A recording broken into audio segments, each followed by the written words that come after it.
রাশিয়ার সাইডলাইনে বাংলাদেশ মার্কিন পররাষ্ট্রমন্ত্রীর বৈঠক, দ্বিপাক্ষিক সম্পর্ক আরও শক্তিশালী করার বিষয়ে আলোচনা। বেসরকারি ব্যবস্থায় হজের খরচ বাড়ছে, আবার 3 প্যাকেজ, সর্বনিম্ন 5,13,000 টাকা, কিছুটা স্বস্তি বিমান ভাড়ায়। এবং বিশ্বের দুর্বলতম পাসপোর্টের তালিকায় বাংলাদেশ, হেনলি অ্যান্ড পার্টনার্সের বিশ্লেষণ, সবচেয়ে শক্তিশালী পাসপোর্ট সিঙ্গাপুরের। দর্শক স্বাগত নিউজ 24 প্রবাসী সংবাদে। পুরো সংবাদে আপনাদের সাথে আছি আমি ফয়সাল মাহমুদ। দেখছিলেন বিআরবি কেবলস সংবাদ শিরোনাম। এবারে পুরো খবর। ফিলিপাইনের রাজধানী ম্যানিলায় আসিয়ান রিজিওনাল ফোরামের পররাষ্ট্রমন্ত্রীদের বৈঠকের ফাঁকে বাংলাদেশের পররাষ্ট্রমন্ত্রী ডক্টর খলিলুর রহমান এবং যুক্তরাষ্ট্রের পররাষ্ট্রমন্ত্রী মার্কো রুবিওর মধ্যে দ্বিপাক্ষিক বৈঠক অনুষ্ঠিত হয়েছে। এই বৈঠকে বাংলাদেশ ও যুক্তরাষ্ট্রের পারস্পরিক সম্পর্ক আরও জোরদার করার বিষয়ে আলোচনা হয়। উভয় পক্ষই দ্বিপাক্ষিক সহযোগিতা সম্প্রসারণ এবং বিভিন্ন ক্ষেত্রে অংশীদারিত্ব আরও শক্তিশালী করার উপর জোর দেয়। এ সময় পররাষ্ট্রমন্ত্রী ডক্টর খলিলুর রহমান রুবিওকে বাংলাদেশ সফরের আনুষ্ঠানিক আমন্ত্রণ জানান। পররাষ্ট্রমন্ত্রী পর্যায়ের বৈঠকের সাইডলাইনে চীন, রাশিয়া ও যুক্তরাষ্ট্রের পররাষ্ট্রমন্ত্রীদের সঙ্গে পৃথক দ্বিপাক্ষিক বৈঠক করেছেন বাংলাদেশের পররাষ্ট্রমন্ত্রী।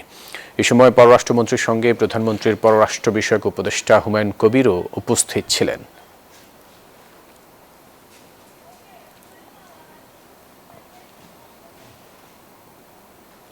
ফিলিপাইনে আসিয়ানের 59তম পররাষ্ট্রমন্ত্রীদের বৈঠক ঘিরে বিক্ষোভে উত্তাল ম্যানিলা। আঞ্চলিক অস্থিরতা উস্কে দেওয়ার প্রতিবাদে এদিন মার্কিন প্রশাসনের বিরুদ্ধে প্রতিবাদ মিছিল করেন বিক্ষুব্ধরা। এদিকে বৈঠকে মধ্যপ্রাচ্য সংকট মোকাবিলা সহ আঞ্চলিক সহায়তা বাড়ানোর প্রতিশ্রুতি দিয়েছে উন্নত দেশগুলো। যুদ্ধাপরাধীদের ঠাঁই নেই, নিপাত যাক যুদ্ধবাজরা, হাতে এমনই প্রতিবাদী প্লাকার্ড আর মার্কিন বিরোধী স্লোগানে উত্তাল ফিলিপাইন্সের মানিলা। স্থানীয় সময় বুধবার এশিয়ার দেশগুলোর জোট আসিয়ানের পররাষ্ট্র মন্ত্রীদের 59তম বৈঠকের ভেন্যুর সামনে এমন বিক্ষোভে নামে মানুষের ঢল। এ সময় বিক্ষোভকারীদের ঠেকাতে কঠোর অবস্থান নেয় আইন শৃঙ্খলা বাহিনী, চলে কয়েক দফা সংঘর্ষ, তবে কোনো হতাহতের খবর মেলেনি। মধ্যপ্রাচ্যে যুদ্ধ বাঁধিয়ে বিশ্বকে অস্থিতিশীলতার মুখে ঠেলে দিয়েছে যুক্তরাষ্ট্র। উত্তপ্ত পরিস্থিতির মধ্যেই মানিলায় একটা আসিয়ান সদস্য রাষ্ট্রের পররাষ্ট্র প্রধানরা অংশ নেয় সংলাপ ও কৌশলগত অংশীদার যুক্তরাষ্ট্র, চীন ও রাশিয়াও। বৈঠকে মধ্যপ্রাচ্য সংকটের মধ্যে আসিয়ানের প্রতি অবিচল সমর্থনের প্রতিশ্রুতির কথা তুলে ধরা হয়। সংকট মোকাবিলায় ওয়াশিংটন তেহরানের সঙ্গে আলোচনায় বসতে প্রস্তুত বলেও মন্তব্য করেন মার্কিন পররাষ্ট্রমন্ত্রী মার্কো রুবিও। যুক্তরাষ্ট্র কূটনীতিতে সর্বদা প্রতিশ্রুতিবদ্ধ। আমরা আলোচনার মাধ্যমে মতপার্থক্য নিরসনে সবসময় ইচ্ছুক। বৈঠকে মস্কো আসিয়ানের নির্ভরযোগ্য ও সমমনা অংশীদার বলেও দাবি করেন রুশ পররাষ্ট্রমন্ত্রী সের্গেই ল্যাভরভ। এছাড়া নিরাপত্তা ও পারস্পরিক সহযোগিতা বাড়ানোর মাধ্যমে স্থিতিশীলতা অর্জন সম্ভব বলে আশাবাদ ব্যক্ত করেন ভারত, চীন ও কানাডার পররাষ্ট্রমন্ত্রীরা। নীরব দাস, নিউজ 24। পবিত্র হজে সৌদি পর্বের খরচ কয়েক গুণ বেড়ে যাওয়ার অজুহাতে বেসরকারি ব্যবস্থাপনায় হজের খরচ বাড়ছে। গত বছরের চেয়ে 4,000 টাকা বাড়িয়ে সর্বনিম্ন 5,13,545 টাকার প্যাকেজ ঘোষণা করেছে হজ এজেন্সিগুলোর সংগঠন হাব। তবে কিছুটা স্বস্তি ফিরছে বিমান ভাড়ায়, আগের বছরের চেয়ে কমবে 24,000 টাকা। বেসরকারি ব্যবস্থাপনায় হজযাত্রা নিশ্চিতে 3টি প্যাকেজ ঘোষণা করেছে হাব। সর্বনিম্ন প্যাকেজ 5,13,000 টাকা, সর্বোচ্চ 7 লাখ টাকা নির্ধারণ করেছে হজ এজেন্সিদের সংগঠন। গত বছরের তুলনায় বেড়েছে বেসরকারি ব্যবস্থাপনায় হজের খরচ। কারণ হিসেবে সংগঠনের নেতারা বলেন, সৌদি পর্বের খরচ দ্বিগুণের বেশি বৃদ্ধি পাওয়ায় এমন পরিস্থিতি। বিগত বছরের ব্যয়ের ধারাবাহিকতায় সম্ভাব্য খরচ হিসাবে করে হজ প্যাকেজ প্রদান করা হয়েছে। পরবর্তীতে রাজকীয় সৌদি সরকার কর্তৃক কোনো খাতে খরচ বৃদ্ধি বা হ্রাস হলে প্রযোজ্য খাতের বর্ধিত হ্রাসকৃত ব্যয় প্যাকেজ মূল্য হিসেবে গণ্য হবে। তবে বিমান ভাড়া আগের চেয়ে কমেছে বলে জানিয়েছে হাব। তারা অভিযোগ করেন 2023-24 সালে অনৈতিকভাবে বিমান ভাড়া বৃদ্ধি করে কয়েক হাজার কোটি টাকা লুপাট করেছে একটি চক্র। তাদের বিচারের আওতায় আনার দাবি করেছে সংগঠনটি। বিমানের যে ভাড়াটা নির্ধারণ করে সেটাই সৌদি এয়ারলাইন্স সেটা ফলো করে।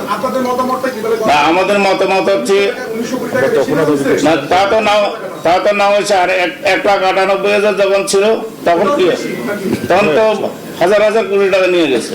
এবার বাংলাদেশ থেকে হজে যাবেন প্রায় 1,27,000 মুসল্লি। সরকারি ব্যবস্থাপনায় হজ পালন করবেন প্রায় 5,000 মানুষ। চাঁদ দেখা সাপেক্ষে 2027 সালের 25 মে পালিত হবে পবিত্র হজ। মাসুদ সুমন, নিউজ 24, ঢাকা। বিশ্বের সবচেয়ে শক্তিশালী পাসপোর্ট সূচকে 3 ধাপ পিছিয়েছে বাংলাদেশ। বছরের মাঝামাঝি সময়ে এসে শক্তিশালী পাসপোর্টের তালিকায় বাংলাদেশের অবস্থান এখন 97তম। এবার বাংলাদেশের সঙ্গে একই অবস্থানে আছে উত্তর কোরিয়া। সূচকে যথারীতি শীর্ষে আছে সিঙ্গাপুর, আর সবার শেষে আফগানিস্তান। ভিসা ছাড়া বা অন অ্যারাইভেল সুবিধায় কতটি দেশে প্রবেশ করা যায় সে সক্ষমতার ভিত্তিতে প্রকাশিত হয়েছে 2026 সালের হেনলি পাসপোর্ট ইন্ডেক্স। তালিকার শীর্ষে রয়েছে সিঙ্গাপুর। দেশের নাগরিকরা বিশ্বের 192টি গন্তব্যে ভিসামুক্ত বা অন অ্যারাইভেল সুবিধা পাচ্ছেন। দ্বিতীয় স্থানে রয়েছে সংযুক্ত আরব আমিরাত, জাপান ও দক্ষিণ কোরিয়া। এই 3টি দেশের পাসপোর্টধারীরা 188টি গন্তব্যে ভ্রমণের সুবিধা পাচ্ছেন। গত 2 দশকে সবচেয়ে বড় অগ্রগতি দেখিয়েছে আমিরাত, আর তৃতীয় স্থানে রয়েছে সুইডেন। 2 দশকের তথ্য বিশ্লেষণে সবচেয়ে আলোচনায় যুক্তরাষ্ট্র। একসময় বিশ্বের সবচেয়ে শক্তিশালী পাসপোর্টগুলোর একটি হলেও বর্তমানে দেশটি যৌথভাবে 10ম স্থানে রয়েছে। মার্কিন পাসপোর্টধারীরা 180টি গন্তব্যে ভিসামুক্ত প্রবেশের সুযোগ পেলেও তাদের ওপরে অবস্থান করছে 36টি দেশ। বিশ্বের সবচেয়ে শক্তিশালী পাসপোর্টের তালিকায় আরও পিছিয়েছে বাংলাদেশ। বাংলাদেশের অবস্থান নেমে এসেছে 97তম স্থানে, যা বছরের শুরুতে ছিল 95তম। বাংলাদেশের নিচে রয়েছে শুধু Nepal, Somalia, Yemen, Pakistan, Iraq, Syria ও আফগানিস্তান। প্রতিবেদন বলছে একটি দেশের পাসপোর্ট শুধু ভ্রমণ সুবিধার প্রতীক নয়, বরং কূটনৈতিক সম্পর্ক, অর্থনৈতিক প্রভাব, নিরাপত্তা সহযোগিতা এবং আন্তর্জাতিক আস্থারও প্রতিফলন। হেনলি অ্যান্ড পার্টনার্সের বিশ্লেষণ বলছে বিশ্বের সংঘাত ও ভূ রাজনৈতিক অস্থিরতা বাড়লেও শক্তিশালী কূটনৈতিক সম্পর্ক গড়ে তুলতে পারা দেশগুলোর পাসপোর্টই সবচেয়ে বেশি সুবিধা দিচ্ছে তাদের নাগরিকদের। চন্দ্রা, নিউজ 24। অতিবৃষ্টির কারণে বন্যার কবলে পড়েছে কয়েকটি দেশ। গত কয়েকদিনে ভারতের কাশ্মীর ও আফগানিস্তানে প্রাণ হারিয়েছেন 20 জনের বেশি, শতাধিক নিখোঁজ। দক্ষিণ আমেরিকার দেশ চিলিতেও দুর্যোগে পড়েছেন হাজারো মানুষ। ভারতের কাশ্মীরের ঐতিহাসিক পুঞ্চ শহর পাকিস্তান ও ভারতের সীমান্ত রেখার খুব কাছে এই এলাকা, পরিচিত মিনি কাশ্মীর নামে। শহরটি এখন বন্যায় প্লাবিত। ডুবে গেছে সড়ক, ক্ষতিগ্রস্ত অনেক ঘরবাড়ি সহ নানান স্থাপনা। গত রাতের বৃষ্টিতে আমাদের সব তলিয়ে গেছে। গ্রাম ভর্তি তেল ছিল, 5 থেকে 6 হাজার ব্যাগ সিমেন্টও ছিল, সব শেষ। আফগানিস্তানেও চলছে বন্যার তাণ্ডব, প্রাণ গেছে বহু মানুষের। তখন দুপুর 2:30টার মতো বাজে। ভেবেছিলাম হয়তো ভূমিকম্প, পরে বুঝলাম বন্যা। সবাই চারদিকে ছোটাছুটি করতে থাকে। তখন দক্ষিণ আমেরিকার দেশ চিলিও পড়েছে বন্যার কবলে, তলিয়ে গেছে রাস্তাঘাট, ব্যাপক ক্ষয়ক্ষতি হয়েছে ঘরবাড়ির। আতঙ্কে দিন কাটছে স্থানীয়দের। এমন অবস্থায় জরুরি ভিত্তিতে উদ্ধার অভিযানে নেমেছে বিভিন্ন সরকারি বাহিনী। আসিফ সামাদ, নিউজ 24। ককরোচের আন্দোলনের ঢেউয়ে এবার মুখোমুখি ভারত সরকার ও বিরোধীরা। প্রধানমন্ত্রীর বাসভবনের সামনে কংগ্রেসের বিক্ষোভের একদিন পর ফের আক্রমণাত্মক রাহুল গান্ধী। দিল্লির সংবাদ সম্মেলনে সরকারের জবাবদিহি দাবি করে আবারও চাইলেন কেন্দ্রীয় শিক্ষামন্ত্রী ধর্মেন্দ্র প্রধানের পদত্যাগ। এদিকে তৃতীয় দিনের মতো ককরোচ জনতা পার্টির আন্দোলনে কেঁপেছে দিল্লি। রাজপথের গর্জন এবার প্রতিধ্বনি হলো সংসদের প্রাচীরেও। কালো পোশাকে হাতে প্রতিবাদের পোস্টার নিয়ে মকর দ্বারে অবস্থান নেয় কংগ্রেস সহ বিরোধী শিবির। প্রধানমন্ত্রীর বাসভবনের সামনে বিক্ষোভে পুলিশি পদক্ষেপের প্রতিবাদে রাহুল গান্ধী, প্রিয়াঙ্কা গান্ধী, অখিলেশ যাদব, স্বগত রায় ও কল্যাণ বন্দ্যোপাধ্যায় সহ বিরোধী নেতাদের উপস্থিতিতে উত্তপ্ত হয়ে ওঠে দিল্লির রাজনৈতিক অঙ্গন। পরে দিল্লি সংবাদ সম্মেলনে সরকারের জবাবদিহি দাবি করে আবারও তুললেন শিক্ষামন্ত্রী ধর্মেন্দ্র প্রধানের পদত্যাগের প্রশ্ন। একযুগে 152 বার প্রশ্ন ফাঁস হয়েছে, কিন্তু এজন্য দায়ী কাউকে বিচারের মুখোমুখি করা হয়নি। শিক্ষার্থীরা ধর্মেন্দ্র প্রধানের পদত্যাগ চাইছেন। তিনি শিক্ষামন্ত্রী হিসেবে সম্পূর্ণভাবে ব্যর্থ হয়েছেন। টানা তৃতীয় দিনের মতো দিল্লিতে সরব তেলাপোকা জনতা পার্টিও। রাজধানী বিভিন্ন স্থানে অবস্থান কর্মসূচি চলছে। আন্দোলনকারীদের পোস্টার ও স্লোগানে স্পষ্ট সরকারের বিরুদ্ধে ক্ষোভ।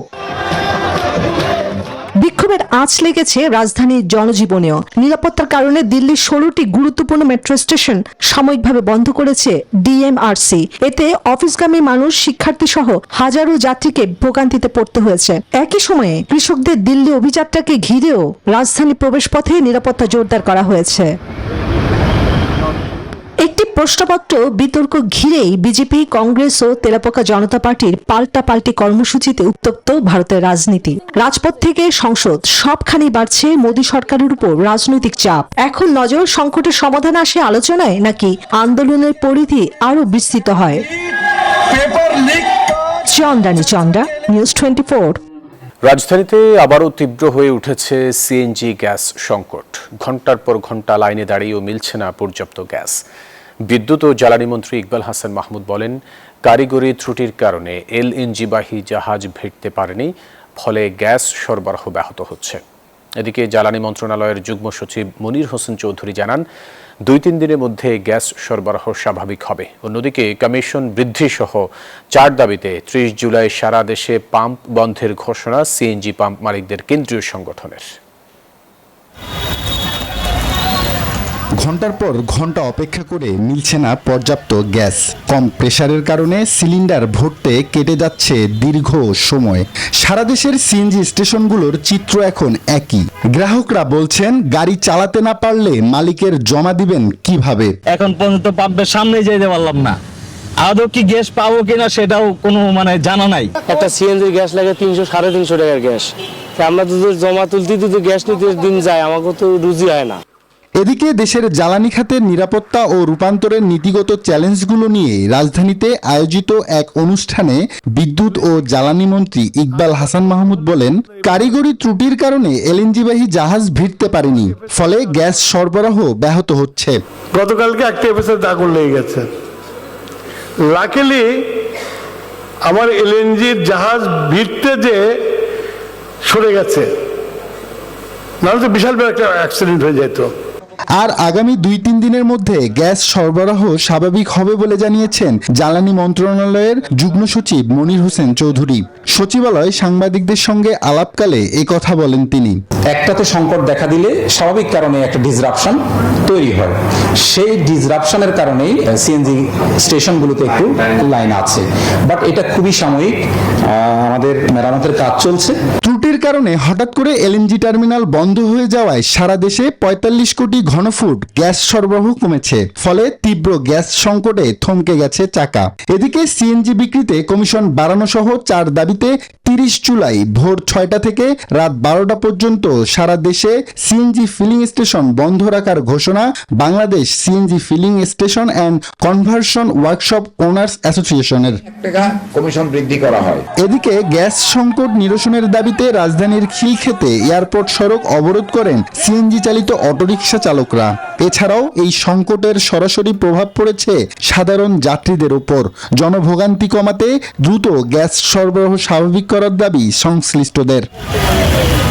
আব্দুল্লাহ মামুন, নিউজ 24, ঢাকা। উন্নয়ন প্রকল্প গ্রহণ, অনুমোদন ও বাস্তবায়নের প্রতিটি ধাপে আরও বেশি স্বচ্ছতা, জবাবদিহিতা এবং ব্যয়ের দক্ষতা নিশ্চিত করতে সংশ্লিষ্ট সংস্থাগুলোকে নির্দেশনা দিয়েছেন প্রধানমন্ত্রী তারেক রহমান।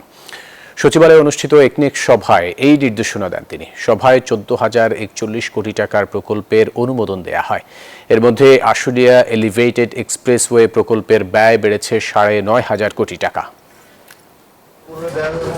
প্রধানমন্ত্রী তারেক রহমানের সভাপতিত্বে সচিবালয়ে অনুষ্ঠিত একনেক সভায় নতুন ও সংশোধিত মিলিয়ে 8টি প্রকল্প অনুমোদন দেওয়া হয়েছে।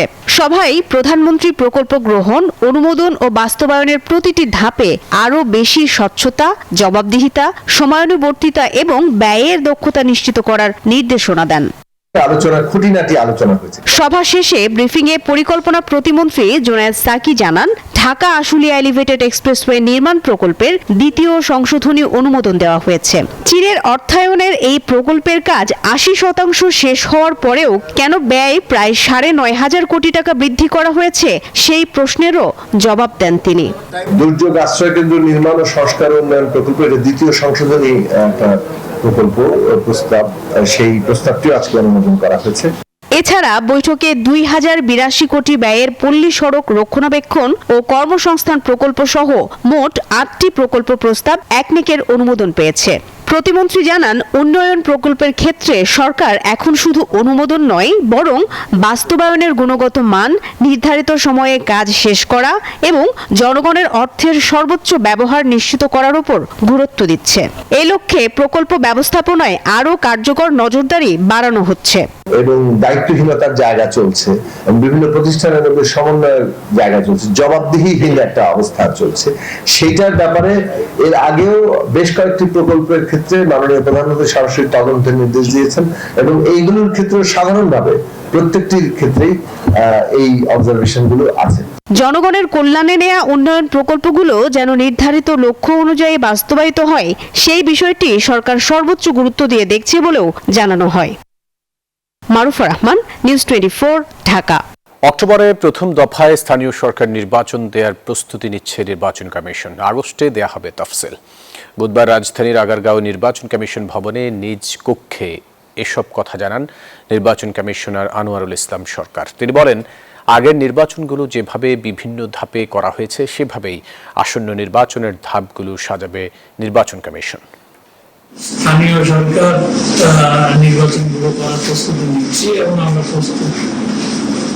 আমরা আশা রাখি যে অক্টোবরে হয়তো ফার্স্ট ফেজে নির্বাচন আমরা করতে পারবো। আগস্টের ভিতরে আমরা হয়তো শিডিউল ডিক্লেয়ার করার ব্যবস্থা নিতে পারবো। নৈতিক স্খলন প্রমাণিত হওয়ায় সাতক্ষীরা 4 আসনের সংসদ সদস্য গাজী নজরুল ইসলামকে দল থেকে বহিষ্কার করেছে জামায়াত ইসলাম। দলটির নির্বাহী পরিষদের বৈঠকে এই সিদ্ধান্ত হয়েছে। পরিষদের সদস্য ও দলের সহকারী সেক্রেটারি জেনারেল হামিদুর রহমান আজাদ বলেন, নীতি নৈতিকতার বিষয়ে সবসময় কঠোর সিদ্ধান্ত নেয় জামাত, এক্ষেত্রে ছাড় পাবে না কেউই। এদিকে নজরুল সহ 5 জনের বিরুদ্ধে রাজধানীর মিরপুরে পল্লবী থানায় হত্যা চেষ্টা মামলা করেছেন তার গাড়ি চালক। সাতক্ষীরা 4 আসনে জামায়াতে ইসলামের সংসদ সদস্য গাজী নজরুল ইসলামের একটি ব্যক্তিগত মুহূর্তের ভিডিও সামাজিক যোগাযোগ মাধ্যমে ভাইরাল হয়। ভিডিওতে একটি কক্ষে এক তরুণীর সঙ্গে ঘনিষ্ঠভাবে দেখা যায় তাকে। এ নিয়ে আলোচনা সমালোচনা উঠলে জামায়াতে ইসলামী তদন্ত কমিটি গঠন করে। কমিটি রিপোর্ট দেওয়ার পর তা তোলা হয় দলটির নির্বাহী পরিষদের বৈঠকে, যেখানে গাজী নজরুল ইসলামকে দল থেকে বহিষ্কারের সিদ্ধান্ত হয়। তদন্তের মাধ্যমে প্রমাণিত হয়েছে সেটাকে প্রতীক প্রদর্শন হয় সাংগঠনিক গঠনতন্ত্রের 62 ধারা অনুযায়ী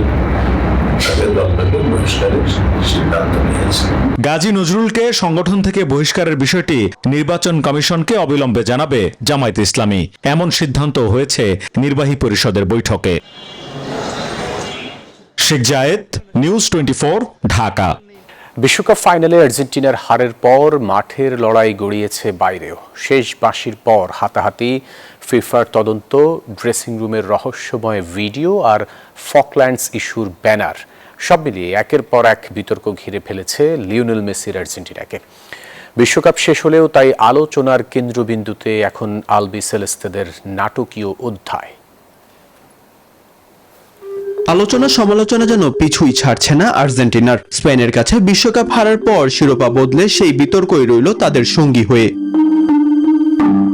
ফাইনালে শেষ বাঁশি বাজতেই দুই দলের খেলোয়াড় ও কোচিং স্টাফদের মধ্যে উত্তেজনা ছড়িয়ে পড়ে। Nahuel Molina, Leandro Paredes, Thiago Almada ও সহকারী কোচ রবার্তো আয়লার নাম উঠে আসে ঘটনায়। ম্যাচ শেষে ঠিক কি ঘটেছে এখন তার তদন্তে নেমেছে ফিফা। ডিসিপ্লিনারি ও এথিক্স প্রসিকিউটর নিয়োগ দিয়ে সংস্থাটির সম্ভাব্য শাস্তির বিষয়টি খতিয়ে দেখছে। তবে এই ঘটনায় খেলোয়াড়দের নিষেধাজ্ঞার পাশাপাশি আর্জেন্টিনা ফুটবল অ্যাসোসিয়েশনও আর্থিক জরিমানার মুখে পড়তে পারে। এদিকে এরই মধ্যে সামাজিক যোগাযোগ মাধ্যমে ছড়িয়ে পড়েছে ফাইনালের আগে আর্জেন্টিনার ড্রেসিং রুমের ভিডিও। সেখানে অধিনায়ক মেসি সবাইকে শান্ত থেকে ভালো খেলায় মনোযোগ দিতে বলেন। ভিডিওটি ঘিরে নতুন করে প্রশ্ন উঠছে, ফাইনালের আগে দলে কি কোনো অস্বাভাবিক পরিস্থিতি তৈরি হয়েছিল? যদিও এর পক্ষে কোনো আনুষ্ঠানিক প্রমাণ মেলেনি। ম্যাচ শেষে কোচ স্কালোনি সংবাদ সম্মেলনে কান্নায় ভেঙে পড়েন। কথা শেষ না করেই উঠে যান সাংবাদিকদের সামনে থেকে। অন্যদিকে আর্জেন্টিনা বোর্ড প্রেসিডেন্টের নামে বিশ্বকাপের মাঝেই হয় মামলা। এছাড়াও ইংল্যান্ডকে হারানোর পর লাস মালভিনাস সন আর্জেন্টিনাস লেখা ব্যানার প্রদর্শনের ঘটনাও আলাদাভাবে তদন্ত করছে ফিফা। সব মিলিয়ে বিশ্বকাপ শেষ হলেও আর্জেন্টিনাকে ঘিরে বিতর্ক, তদন্ত ও নানা প্রশ্নের নাটকীয়তা এখনও থামেনি। মাহাদি ইমরান, নিউজ 24। দর্শক, এই ছিল প্রবাসী সংবাদ। এতক্ষণ সাথে থাকার জন্য ধন্যবাদ সবাইকে।